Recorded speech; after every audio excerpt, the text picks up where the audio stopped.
Very bed news. যিসকলে GNM entrance এক্সামত বহিব বিচাৰিছিল সিহঁতৰ এক্সাম ডেটখন পিছুৱাই দিয়া হৈছে, মানে এক্সামখন পষ্টপন কৰা হৈছে।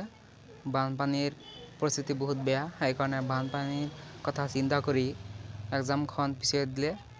তো তোমালোকে হতাশ নহ'বা, ভালকৈ পঢ়ি থাকা। তোমালোকে পঢ়াৰ এটা সুযোগ পালা, ভালকৈ কম্পিটিশ্যন কৰা, সেইখিনি আশা।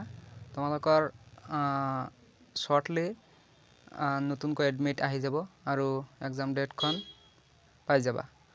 মোৰ চেনেলৰ যোগেদি তোমালোকে ইনফৰমেশ্যনটো পাই যাবা। তুমি যদি আমাৰ চেনেলত নতুন হয় তেনেহ'লে চেনেলটো ছাবস্ক্ৰাইব কৰি ৰাখিবা সোনকালে ইনফৰমেশ্যন পাৱাৰ কাৰণে। তো আজিৰ ভিডিঅ' এইখিনিয়ে। চাওক, এইখন Guwahati Srimanta Sankardev university of health ছায়েন্সৰ পৰা আহিছে।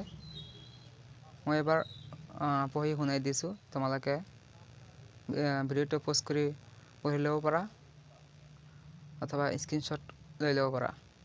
This is information of all concerned that as per the directions of Govt of Assam, the entrance examination for admission into GNM course in the Institute of Assam scheduled to be held on 14/7/2024 has been postponed until further order due to ongoing flood situation in the state.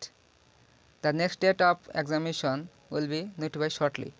অতি সোনকালে আহি যাব, tension লোৱাৰ দৰকাৰ নাই। তো আজি video' এইখিনিয়ে। Thank U.